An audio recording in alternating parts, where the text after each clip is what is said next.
Hi friends, welcome to our channel. Food web అంటే ఏంటి?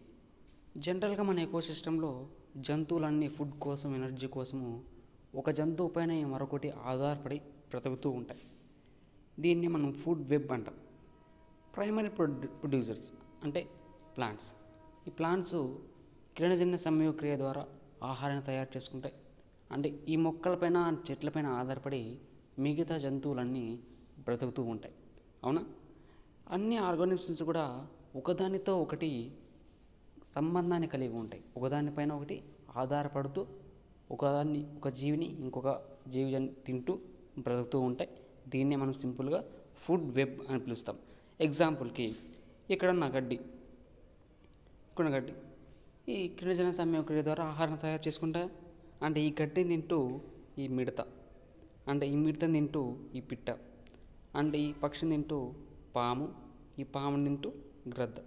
ఇలా ఫుడ్ వెబ్లో, ఫుడ్ చైన్లో ఆహారం కోసము ఒక జంతువు పైన మరొక జంతువు ఆధారపడుతూ దాన్ని తింటూ బ్రతుకుతూ ఉండడాన్ని ఈ ఫుడ్ వెబ్ అనేది తెలియజేస్తుంది.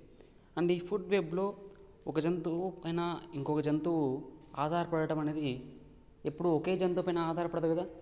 అండ్ ఫర్ ఎగ్జాంపుల్కి ఇక్కడ మిడత, ఈ మిడతను ఈ పిట్టే తినాల్సిన అవసరం లేదు కదా. అవునా? ఈ మిడతను ఈ పిట్టి తినాల్సిన అవసరం లేదు. ఫర్ ఎగ్జాంపుల్కి ఈ మిడతను ఈ కప్ప తినొచ్చు. ఓకేనా? ఈ కప్పను ఈ పాము తినొచ్చు. ఈ పామును అండ్ ఈ గ్రద్ద తినొచ్చు. ఓకే.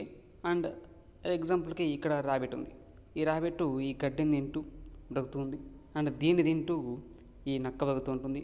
లేకపోతే ఇదే ర్యాబిట్ను ఈ గ్రద్ద తినొచ్చు, ఈ నక్క కూడా తినొచ్చు. అంటే ఒక జంతువు పైన ఆధారపడాల్సిన అవసరం లేదు. డిఫరెంట్ ఆర్గానిజమ్స్ ఒక జంతువు పైన ఆధారపడుతూ వాటి ఫుడ్ లెవెల్స్ని, ఎనర్జీని తీసుకుంటూ ఉంటాయి. సో దీన్ని బట్టి మనం ఏం చెప్పొచ్చు, ఫుడ్ వెబ్ అనేది ఆ ఫుడ్ వెబ్లో ఉన్నటువంటి జంతువులన్నీ వాటి స్థాయిలో ఒక్కొక్క స్థాయి నుంచి ఇంకొక స్థాయికి ఎనర్జీ అనేది, ఫుడ్ అనేది ఏ లెవెల్గా ట్రాన్స్ఫర్ అవుతుందో తెలియజేస్తుంది. అలాగే ఒక జంతువు